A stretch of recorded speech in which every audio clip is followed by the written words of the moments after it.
So there's a big peak, and they all make a big giant hump that goes up over the top of that. And underneath that hump is a low pressure region, and that's what lifts the wing and makes the whole thing fly. Wait, see if I can. Wait. Okay. What?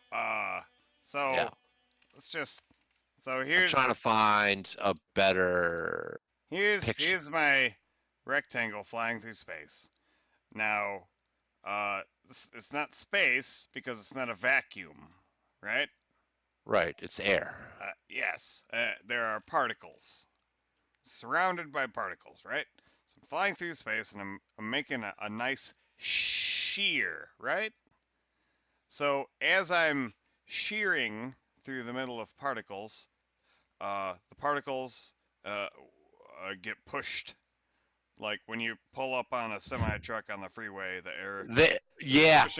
Right. This is an important point because you don't actually make a nice shear. So what you make? Diagram 1, diagram 2. So the particles are flying mostly That's horizontally. Okay, that's okay. Shh, it's fine. Don't stop because you're not. It's fine. So let me this just. One's better. You gotta walk me through it. You're an aerospace engineer. Well, that's what I'm saying. Like, let me talk. The particles. Frankly, first of all, there's wind, right?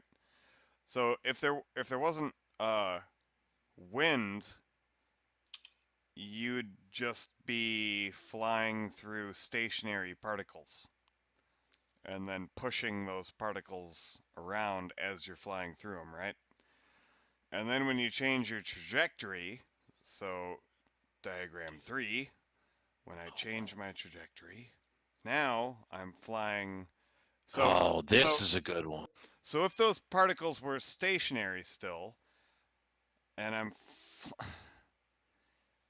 flying at an angle, say I'm flying at a 35 or 15 or 35 degree angle into air particles. All right, this one is one where the streamline's right. How do you achieve lift? That's what it's Look, all I'll about. show you. Right? Look at this picture. All right, that's what it's all about. How do you achieve the lift? dog out or what? How do you achieve lift? Look at the picture that I just posted. With a wing, right? Right. Look at the picture that I just posted. Okay, Jesus, Jiminy Christmas. What do we got going on here? That's like an evil eye. All right. So you see how there's a rainbow to the lines? That's because the black line is the highest pressure, and then every color as it changes down the rainbow is lower pressure. So they're using that to show you the pressure gradient. Okay.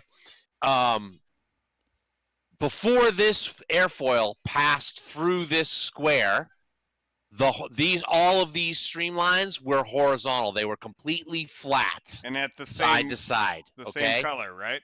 And the same color, exactly right. Okay. Yeah. So the disturbing. Right now, this airfoil passes through this air. You see how underneath the airfoil, the streamlines get farther and farther apart, right? So it's like right. So there's a gradient there, right? That's pushing up on the bottom. There's a high pressure gradient that's pushing up on the bottom. But what's really happening is you see on top how they curve over the top, and they start to curve.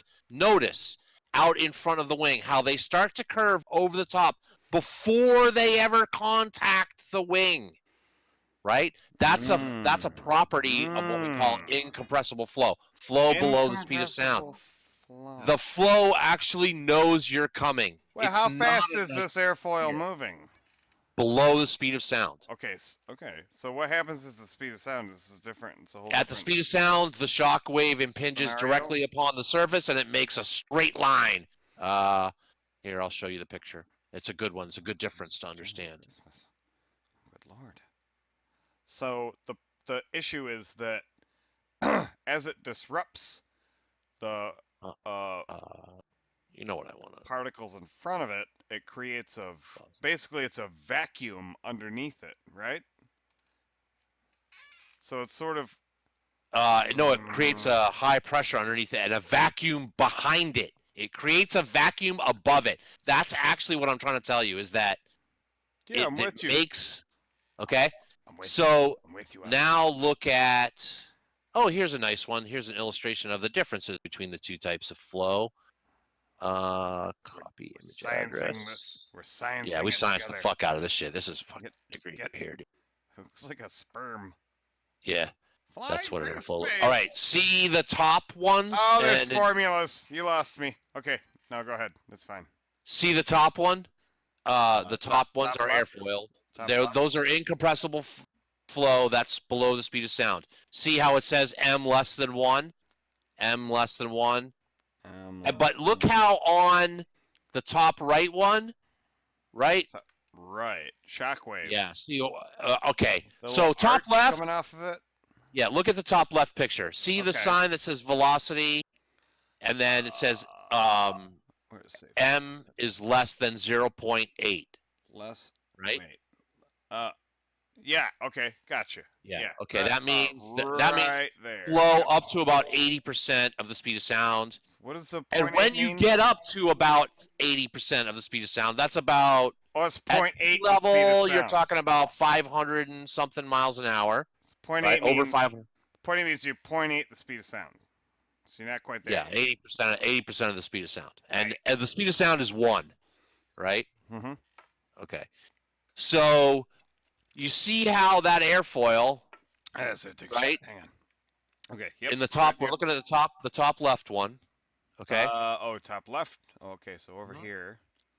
Top left, right? 80%, right? The airspeed is less than 80% of Mach 1, right? Is that what Mach? So what they're showing you is that even in that condition. Oh, that's what Mach 1 is?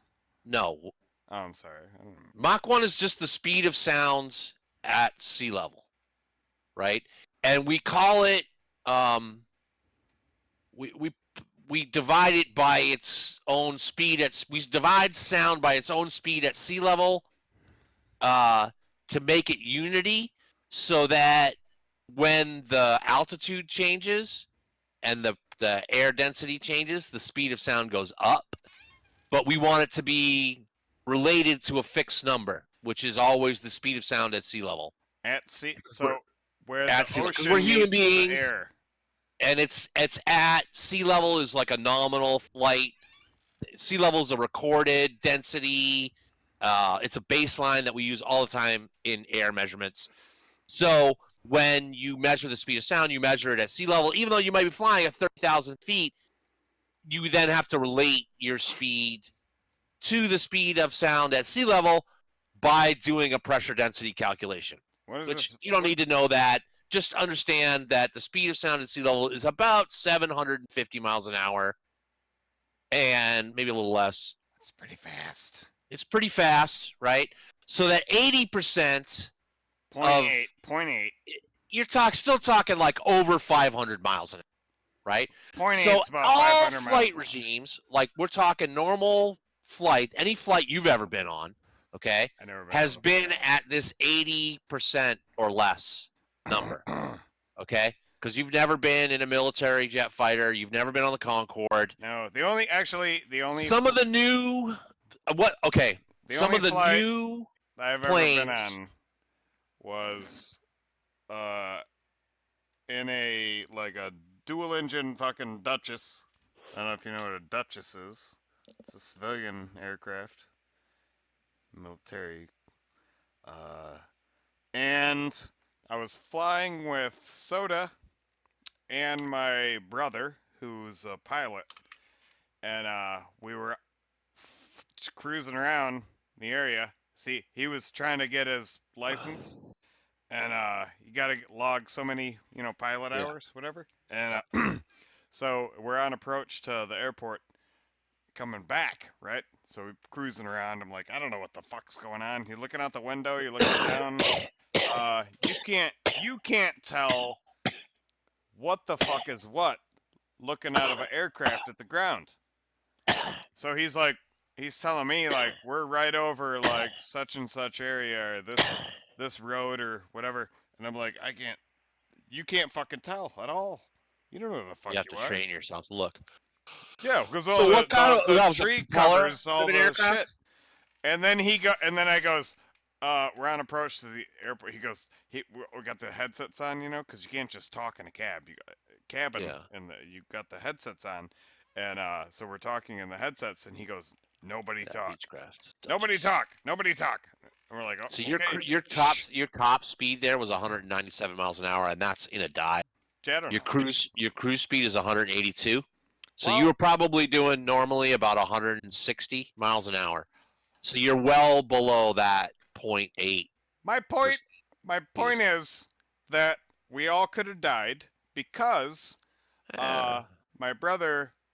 I goes, so you gonna let me land this thing, huh? And he goes, yeah, sure. And takes his hands off the controls. Because he's a dick. He's my brother.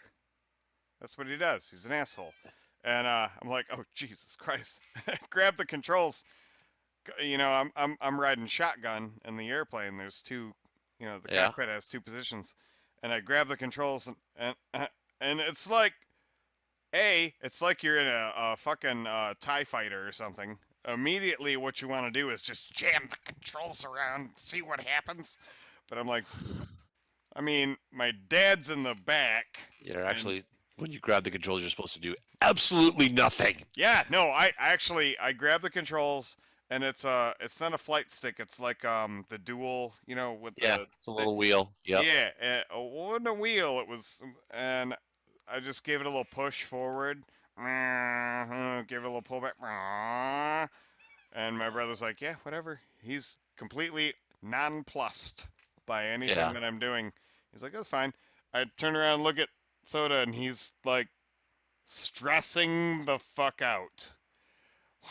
Yeah, Why you were he probably had you up around 8,000 feet. You had tons of time to Yeah. fall, maybe higher. Oh yeah, he So knows what there's he's doing. almost nothing you can do. That little plane, it's almost impossible to make that plane fall out of the sky once it's at speed. You have to actually work really hard. Like, you couldn't have landed that thing if you tried because you weren't messing with the throttle. Actually, Get it to land, you got to mess with the throttle. allow me to continue my story. Yeah. Did you actually land the plane? I'll be Yes. impressed if you landed it. Well, here's what happened. So I'm on approach to the airport. It's a small airport. Not a podunk airport. It actually does a lot of traffic. It's in Flint, Michigan, Bishop Airport. Yeah. I recommend you visit. You work for the Chamber of Commerce now? So he's on the radio talking to the tower, and we can all hear everything he's saying. And he's like, Yeah. nobody talk, because it's an open comm. He's like, Right, it's an open channel. don't Right. talk. And they're like giving him instructions. So he's telling me, go this way. I'm like, okay, this way. Right. Turn around until the compass says this. Yeah. Yep. So I basically like do a turn, come around, and it's like, Let's come right to 320. Yep. yeah. And he's watching the controls, like, come around this way to basically what had happened was I find myself on approach to land at Bishop Airport in Flint, Michigan. Yeah. And my brother's hands are not on the controls, and he's like, here's what you want to do. And I'm like, oh, okay. And I look over at Soda, and he's like looking to see if there's any parachutes. And my brother tells me, what you want to do is actually grab that thing right there. That's the throttle. You want to increase the throttle. And so it's like, he's like, okay. He's like, just push it forward until it gets to, and you'd think when you're landing an airplane, you'd slow down, you know? Uh-huh. Kind of slow down a little bit. Now, you speed up. Yeah, well, did you change your weight? Does he got a trim adjustment? Yes, it all comes back to what you're explaining to us now. Yes. You have to speed up, and I'm looking out the window, and all I see is landing strip. I don't see sky. And he's like, don't look out the window. Don't look out the window. Look at the artificial horizon. Do you remember that movie, So I Married an Axe Murderer? Yeah, vaguely. And who's that guy? Who's that comedian? that's like really Mike Myers. not well. Mike Myers is in it, but there's that one guy who's got like the really dry sense of humor. What's that motherfucker's name? He's the pilot, and he's like, have you ever flown? Well, it wasn't Mike Myers in the plane. It was this other dude in the movie, and he was like, how do you know where you're going? He's like, well, I've got the artificial horizon, which is actually better than the real horizon. It was the dude from Reservoir Dogs. Gay Billy's Super Sounds of the 70s. Oh, Stephen Wright. Yeah, that guy. He was the pilot, and he's like, the artificial horizon is actually better than the real horizon. So I'm punching the throttle, and he's like, push the stick, and you gotta keep. We're looking at this literally like you're in a flight simulator. The thing, where the horizon is, and he's like, yep, just let it go there, and it's. I feel like I'm pointing straight at the like nose diving towards the landing strip, and I'm like, wow, this is how my brother wanted to kill me, so it's gonna take all of us out in one shot. Like you look up at the windshield, right? And you're pointing straight at the ground. And he's like, don't look out the window. You're gonna freak yourself out. Don't look out the window. Watch the artificial horizon. I'm like, Jesus Christ, fucking mighty. And literally, he didn't touch the controls at all. I landed this motherfucker, and we came in, and you hit the ground, and you're like, boop. And he's like, wow, that was actually really good. Yeah, because he fucking told you what to do the whole time. He landed the plane. He just flew it through you. That's all. Which is good. That's how you teach people how to fly. I can't do that shit. Freak me the fuck out. I bet. Yep. And also, that's the only fucking time I've ever actually been on a plane. When I was a kid, we got on a plane once and then got right back off it. Oh, yeah? Why? Yeah, I don't know. My dad just thought it'd be fun to put all the kids on a plane. Just gotta get out of the plane. Yeah, had some deal worked out with some guy somewhere. I see. What's this trailing edge shock? Okay, so where were we? During normal flight, like that flight you were talking about, you're below 8/10. So you see how the airflow goes up and over the top, and it also makes that bump below, right? And that's what makes you fly, is those difference in pressure. But see how the speed over the back is still when you're the diagram in the upper left here is the top left. Okay. See how when your forward velocity is below the speed of sound, the flow over the top of the wing actually hits the speed of sound. Like it increases to get over. Like bump. Right. Okay. So it tries to speed up because it's still connected to the other air. It's not actually that you split the air in half.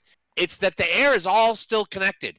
And it's still, because it's not compressible and you're moving below the speed of sound, it's telling particles in contact with your wing are telling other particles far away from your wing information about the pressure. Like, that's the only real way to describe it. And this is the part where I'm telling you they don't really understand how it works. We do very pretty drawings like this, right? And we show you that the air, as it passes up over the top of the wing, it speeds up because it wants to stay in contact with the other air, right? But we don't know why. Like, you've actually separated it far beyond the van der Waals distance. Van der Waals is...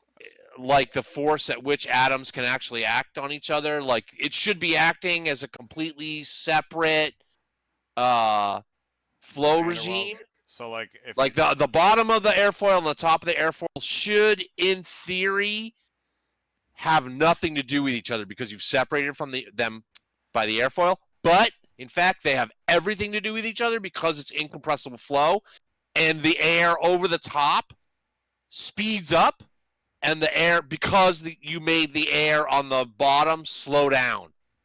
And so that happens all the way up to the speed of sound. Now you look at, if you look at the top right, You see how it says Top on right. the thing, the label says 0.8 is less than Mach is less than 1, right? So you're in that range from 80% to 100% of the speed of sound.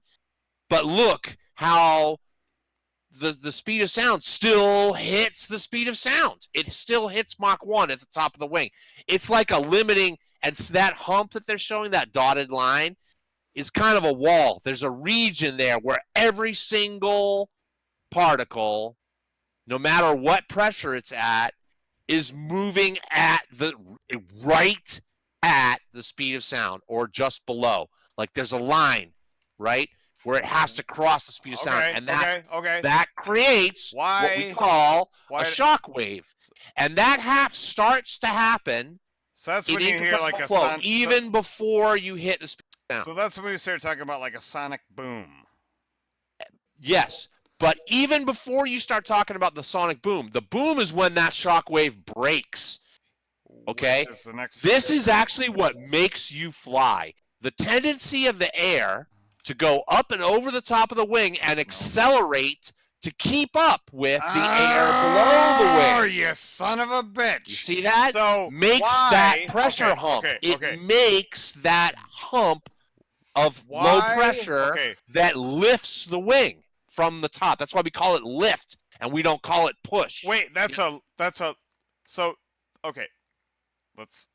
this dotted line here is a low pressure hump. Yeah, in there. See how it says Mach is less than 1? Yeah. And see how it says in front of that Mach is greater than 1? So right here before the dotted line, Mach is less than 1. It's a velocity line. For real, in this diagram, they're talking about velocity. Let's just recap. The streamlines talk about pressure. Let's recap. So we're looking at. Okay, go ahead. Mach is less than 1. Mach means x. The speed of sound. The speed of sound. So that's all it is. The speed of sound here is less than 1. So we have not reached the speed of sound here. Right. Now, within the dotted line, Mach has reached the speed of sound. Yeah, it actually tries to go over the speed of sound. And then just on the other side, Mach goes back down again. Than the speed of sound. Yeah. So we're creating a vacuum or a pressure here. Yes. Yeah, exactly. We're creating a vacuum, a low pressure region over, and the way that we're doing it is by forcing the air to speed up as it goes over the top of the wing. Now, why doesn't this occur on the bottom of the airfoil as well? Okay, what happens is it slows down. And it slows down because of drag and friction, right? So you push the bottom of the airfoil into the, think about it when you push, like if you held your hand flat and into the airflow going out a car, right? And then you tilt your hand and you feel like a little bit up, like pressure on the bottom of your hand, and it tries to make your hand lift, right? Right. What you're actually feeling is drag on your hand, making the air slow down as it goes underneath your hand. It feels like pressure. It feels like pushing, but what you're actually doing is dragging the air so that underneath your hand it goes slow. Underneath the airfoil it goes slow because it drags along. It has surface contact with the foil itself. And then on the top it can't because there's that low pressure region that it's trying to get into, but there's that region where it has to speed up, and as it speeds up it goes over, like it has momentum, and as it speeds up, the momentum keeps it from being close to the wing until it slows down a little bit, and then it can join back up with the other flow, right? Okay, otherwise there would be a vacuum behind you. Okay, and there's not. This is what's weird about it. So assuming the shape it's probably a couple of things here. The shape of the airfoil. So if I had a uniformly shaped airfoil, would I experience this Mach less than 1, Mach greater than 1, Mach less than 1 on either side of it? Only if you change your angle of attack so that it's greater than 0. Obviously, So yes is the answer. Obviously, an airplane's interested in going up. Yeah. For Okay. purposes You're almost ready. I'll show you NACA airfoil in a minute. Okay. I'll talk about airfoil shape in a second. Let's get through the Mach 1 conversation. All right. Okay? Moving along. All right. So bottom left, diagram C, Here right? we go. Yep. We got Mach is over 1, but still less than about 20%. Okay, less than 1.2, right? What happens is you get 2 shock waves. You get a bow shock and a trailing edge shock. And the bow shock looks kind of like incompressible flow, like below. See how it's M below 1, and then there's that dotted line. It's curved, right? So there's like it's still trying to flow nicely, but you've sped up so much that you've pushed that shock wave from figure B. You've kind of split it all the way forward, and you split it in half, right? It's the same shock wave as in diagram B as in diagram C. The dotted line, the front part of it, has split and is now the forward regime, and the back part of it has split off and moved all the way to the trailing edge and is now the trailing edge shock. So it's turned into a U shape in front of the airfoil. Yeah. Yeah, okay, I gotcha. So it's like it's actually doing 2 things, and that's why when you cross the speed of sound, it's very turbulent. There's a lot of shuddering because the air is trying to figure out, am I doing regular flow? Am I doing compressible flow? I'm shocking at the rear edge, so I'm compressing because my flow is so fast that I'm moving over this wing. I need to drop pressure, or I need to increase pressure so much, so quickly that I have to like create a wave, like a giant steep hill that I do it on. So and that's what a shock wave is. So and it's easier to see. Go to look at diagram D, right? Okay. Where Mach is greater than 1.2. So you're well above the speed. You're more than 20% above the speed of sound now. And the shock has completely moved forward. All of it now. The trailing edge shock has moved to the front of the foil. It's completely linear, right? It's a straight line. As soon as the air hits it, it immediately changes pressure and speed, right? As it goes. Okay. So there's no like wave effect. If we go back up to the upper left, right? There's no wave effect anymore. Our first airfoil and diagram, the difference is the flow is now compressible, whereas before it was incompressible. All the way up to this point, the speed of sound, okay? All the way up to this point, the air pressure was still pretty much the air pressure. Right. That's why the wing flies. Like you're looking at very tiny differences. So we're looking at the first diagram. Right. You go back to diagram A. Diagram A, where there are. If you measured the pressure on the top of the wing and the bottom of the wing in incompressible flow, the pressure differences are very, very. They're a few psi. Let's take this. Okay. You might have. Cheers. 100 psi on the bottom of the wing, just fast, and but you still only have like 95 pounds on the. Yeah, you basically. The difference is really only like it's very small. You're swinging your arm through the air in the living room. I mean, basically, yeah. But when you exceed the speed of when you exceed the speed of sound, you're displacing air particles, basically. You're actually making the pressure go up. That's why, like, you do this in your air compressor. So when you run an air compressor, is it quiet?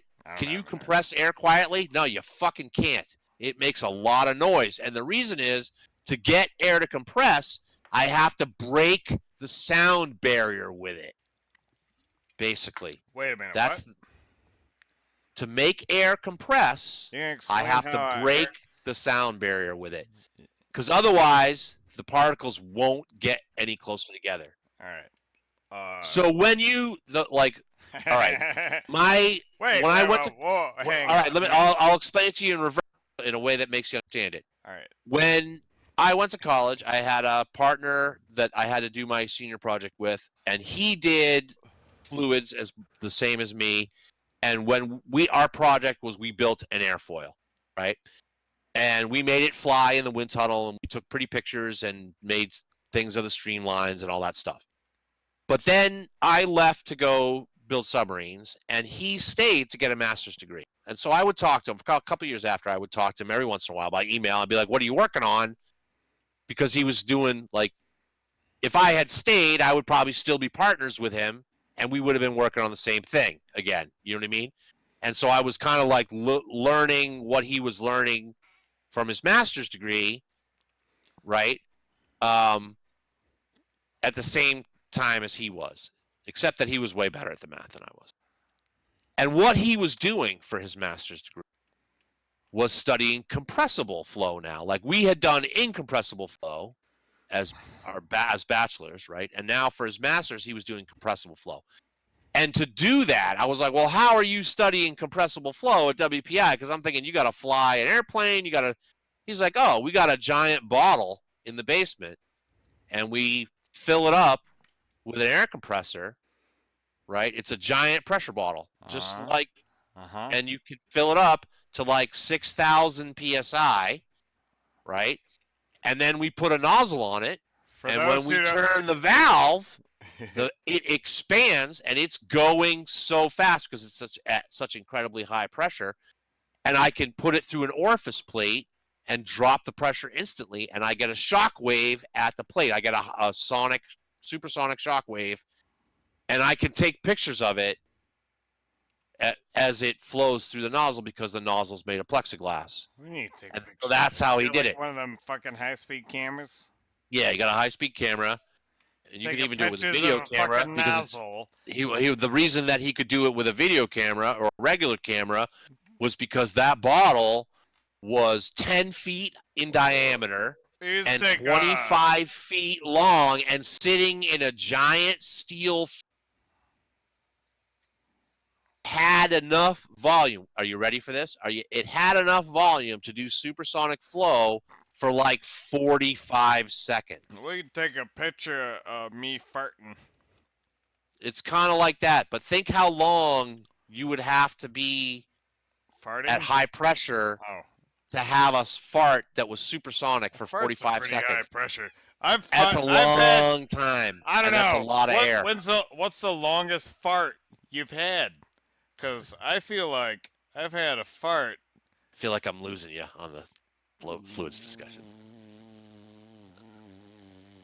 That's a long fart. You ever have like a really long fart? All right, but let me finish because I'll bring it around to the original point, which is they don't know why wings fly.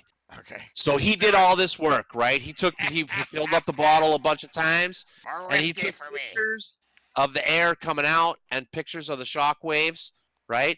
And he tried to use math to show that's what we do. Like we take pictures of reality and then we draw it with math, and we try and make the math match the results.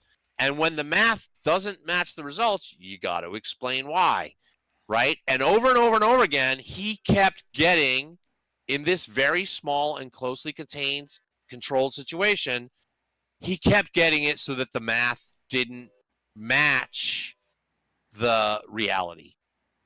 And what he found out was that if you added a small factor at one point, a coefficient to the formula, like, and in math, coefficients mean we don't know. Like you add them to formulas because you say there's a factor that we don't understand that seems to apply, and it changes the result in reality, right? In a way that we can't really quantify. You get it with friction a lot. You just write factors, right? And it's based on material or something, right? That we don't really understand. But it's a mathematician admitting that he doesn't understand something. Or it's too complicated to put in, right? It would be like the one for friction, the friction coefficient, C sub F, is so complicated that it's like a whole novel in and of itself to figure out what it is. Like, you couldn't represent it with a very simple little equation. Jesus But Christ, you can have put your hand out tables the of window. you can have tables of it. You can know what they are, various materials sliding on other materials in various conditions, and you can make a coefficient that says, if you use this coefficient, then the math will come out right. And because what this coefficient does is it explains the material. Well, he had to make a coefficient for airflow through a nozzle.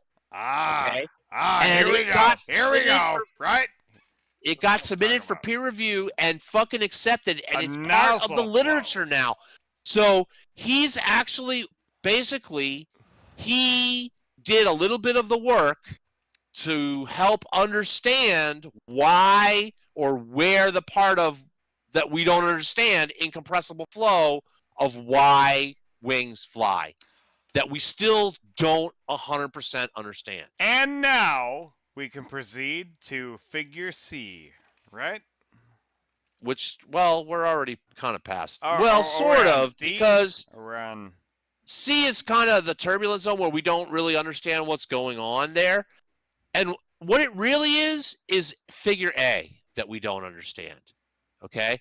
We actually understand compressible flow pretty well. Yeah, it looks like a penis. If you push on it, like a sperm we're really good at it's like a sperm flying through the universe. It doesn't really mechanical energy transfer, which is really what compressible flow is. Very energetic.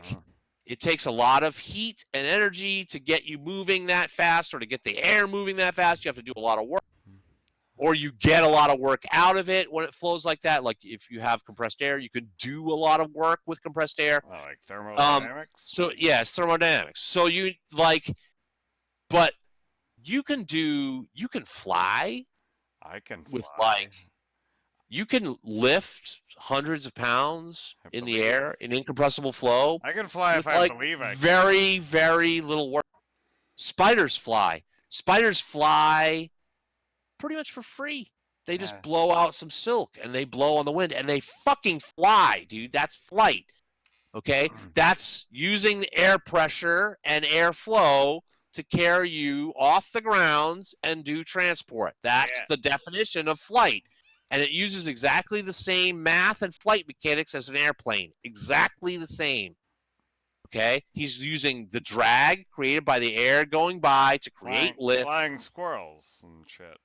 Right? Flying squirrels, all that shit. Just got just enough lift to get... Very birds. Yeah. Okay? The real goal of flight is to fly like a bird. Under your own power. The real goal is how do you fly? Well, look, the real goal is to get over there where that delicious fucking cockroach is sitting. Okay, but from an aerodynamic perspective. Or I'm going to get how many people, what's the maximum amount of passengers you can get on a fucking flight nowadays? How big? About 360 or something. 360? Maybe 500 on some version. Is that a fact? Is that one of those ones that's been crashing?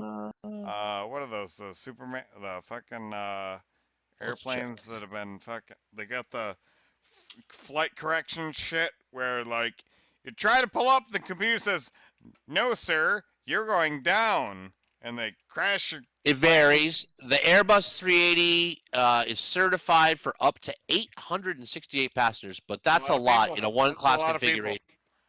That's a lot. Airbus says 544 is comfortable three-class passenger configuration for marketing material, so if you have a first class and a business class. About 600 people usually. I don't know. Let's see what the Boeing. Which one would you be comfortable flying on? Knife, as a aerospace engineer. I've been on the Airbus. I've never been on the 787. I've never been on any of them. It's a much smaller plane, 250 to 330. Like I said, my only experience with the plane was flying a Duchess into landing at Bishop fucking Airport. Well, okay. Fucking Michigan. Here's the thing. Here's the thing. All right, that you want to know about. Lay it on me. The control regime for a commercial airliner is one of the most complicated in the world, and the reason is because of those diagrams. Let's go back to the diagrams. I'm looking at them. Okay, that plane, all those planes, they fly in C all the time. Fast, right? They're right. Really, honestly, they're really in B. So Okay, they're right below. You Sonic. hear They're moving about 600 miles an hour. Mach greater than 1 just in front of them. And what that does is... Oh, look, can we talk about contrails? Not yet. No, okay. We will, but not yet. When they fly very fast, and they're almost at the speed of sound. And so you see how in diagram B, almost at the speed of sound, there is some part of the air moving over the top of your wing that's actually at the speed of sound. And so then you see when you get very close, which they do, 680 miles an hour, they're very fast, almost at the speed of sound. They're at like Mach 0.9, right?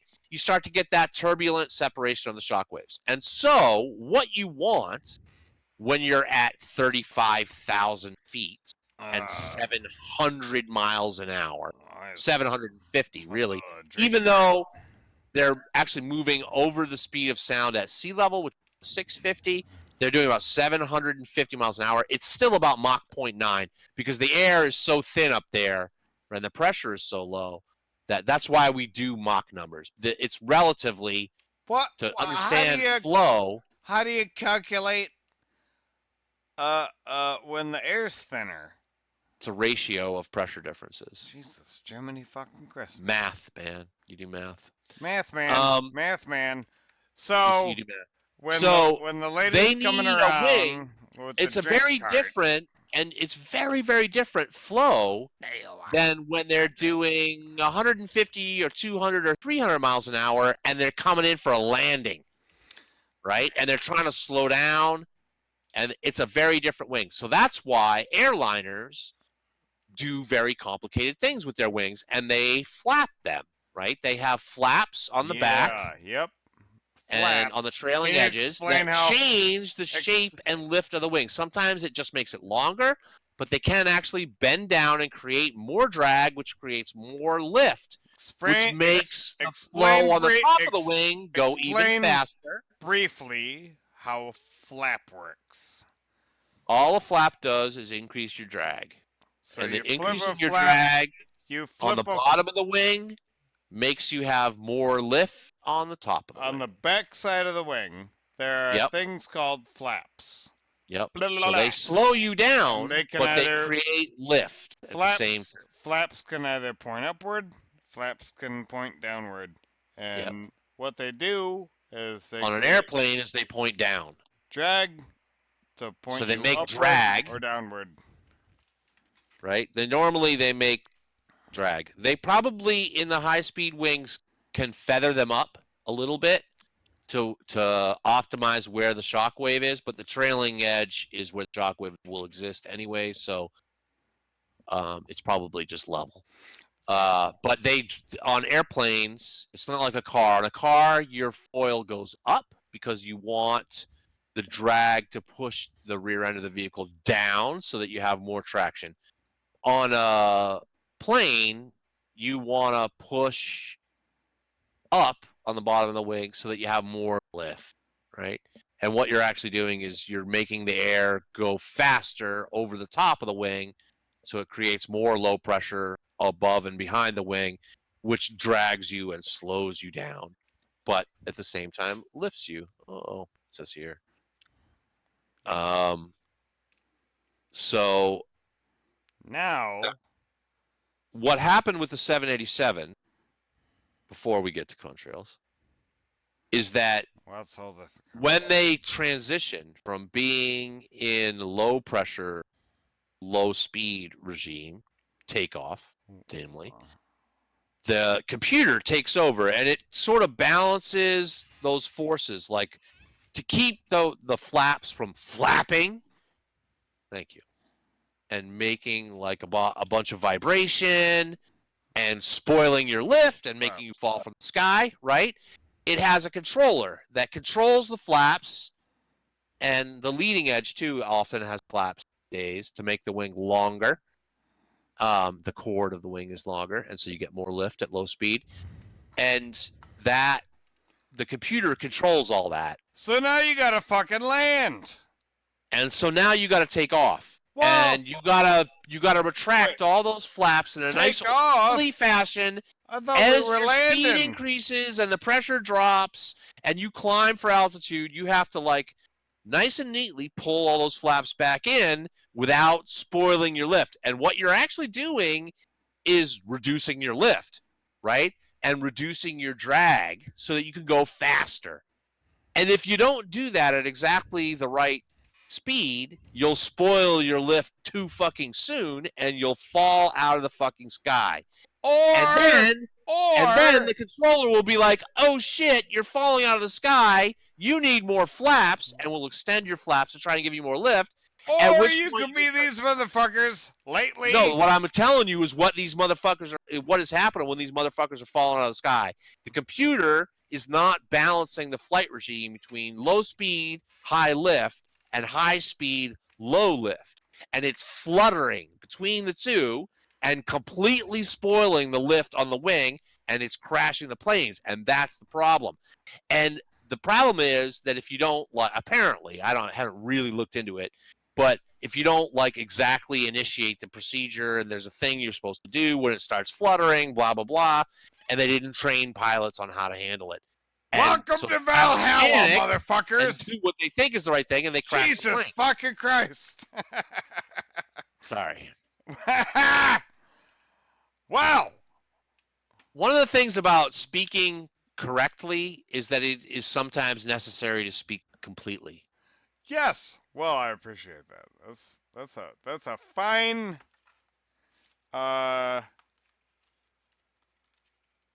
attribute for a person. I'm gonna eat pizza. You go ahead and talk. Oblique shock. Let's move on to the last. The last one is when you're going very, very fast. Now we're talking about fucking fighter jet or some shit, right? Yeah. Mach greater than 5. Bang! You're actually talking about F-14 you're actually talking about Tomcat pilot. Bang! Flying through the sky. Motherfucker's gonna shoot down some MiG-23s. No. That Tomcat pilot is still pretty much in D. He can get to about Mach 2, I think, 1.5 or 2. But even the best fighter aircraft don't break Mach 3. When they're talking about Mach greater than 5, they're talking about the button for like afterburners. Nah, you're talking about air compressors. The only place you're getting Mach greater than 5 is air compressors, the outflow of an air compressor, or like the space shuttle. Who's flying? Okay, so what are we talking about? We're talking about Mach 1.2? Yeah. Is that what we're talking about? Who's flying at Mach 1.2? What planes are flying at Mach 1.2? Concorde, F-14, F-15, F-16, MiG-28. Are they still running Concordes? No, but it could go that fast. Jesus Christ. I remember having micro machines. I had the little Concorde. Do you remember that? F-15s? I wonder. Hold on. You gonna check your micro machines collection? I'm gonna check. Actually, I don't what the new Dreamliners are running at. I don't know. Yeah. Exactly what I said. Exactly what I fucking said. Jesus Christ! It's like DMO, mean velocity. Okay, mean velocity, Mach 0.9. That's exactly what I fucking said. They're operating in a very turbulent region. Go very, very fast. Well, that says 1.2. But without, see, it takes a lot of energy to go faster than it sounds. It's like they're trying to operate in diagram C all the time because diagram D is very expensive and diagram B is very expensive. So they think that in C they can optimize, see, this is engineering, they can optimize speed versus fuel in that region, okay, and get the most out of these wings. Oh, and now is the time to show you both a NACA airfoil. You're going to show a new diagram? I'm going to show you. I'll try and give you one that's got an array. NACA is like National Aeronautical something. And every wing. Oh, here's a nice. NACA isn't all wings, but we have a series of numbers that we name wings by that you should know exists. So if you look at this image, this is various styles of wings. Some of these look like helicopters. Looks like some fucking nerds just drew some That teardrops. top one looks like a helicopter wing Looks to me. like a bunch of fucking emo nerds drew some teardrops. So they're trying Yeah. They're practicing doing But anime see that eyes. Eiffel 10? See that Eiffel 10? That's basically a flat plate with a little bend in it. Yeah, that's a high-speed wing. What does an anime eye look like? A standard NACA airfoil. I'm trying to draw anime characters on my account on DeviantArt, and I just don't know what an anime eye shape should look like. Yeah. Well, there you go. The Epler. There's the Epler, the 625, the Wortman FX2. Right, which is a lot of information, a lot of names. So what they did in like the 50s is they did this. Let's see if it actually click on that one for the picture. Yeah, click on that one for the picture. Because you see these where it's L, E, I, and T, they show you the camber line, the profile chord, the distance from the point to the midpoint. Like, so then NACA airfoils all have a number. They're NACA, and there's a 4-digit number, and each digit is one of these dimensions, right? So they standardized how you talk about airfoils by making what they call a NACA number, and they have like NACA 1040, NACA 4040, NACA 4575, like all these weird numbers, but the numbers mean LT, E, and I.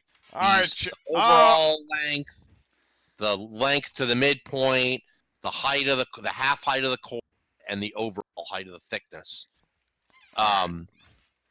So like, and they tell you everything that you need to know about they're all the pertinent mathematical numbers to the airfoil. Everything else is cosmetic. And some, like when people put these little curves in the end, like this is a standard airfoil based on basically an airfoil that was even. If that dotted line in the middle was flat, it would be even on both sides.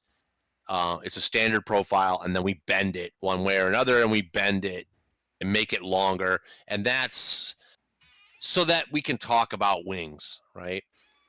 Now I'll show you what modern jetliner wing at full extension looks like, so that you can see. I'm gonna end up ordering a pizza.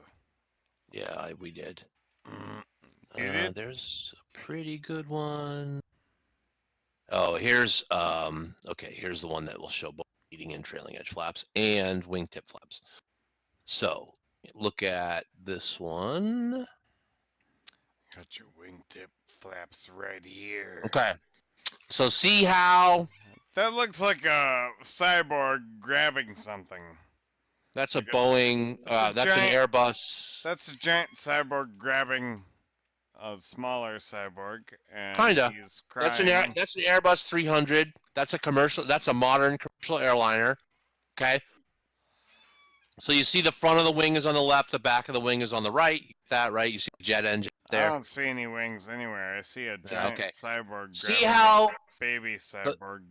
All right, on the left side, you see how the flap is extended. Now it's in extended position. You can see the little recess that it fits into when it's not extended, and you can see the little arm that push out. And all leading edge flaps do is basically they push out straight and they make the wing longer, right? So they make lift by making the actual length of the wing be longer. And then the trailing edge flaps, see there, they got the trailing edge flaps. They're actually curving down. They work by making more drag. These are all flaps. So those are flaps. The Like, things on the right-hand side of the thing are all flaps. They're they flaps. Can deploy.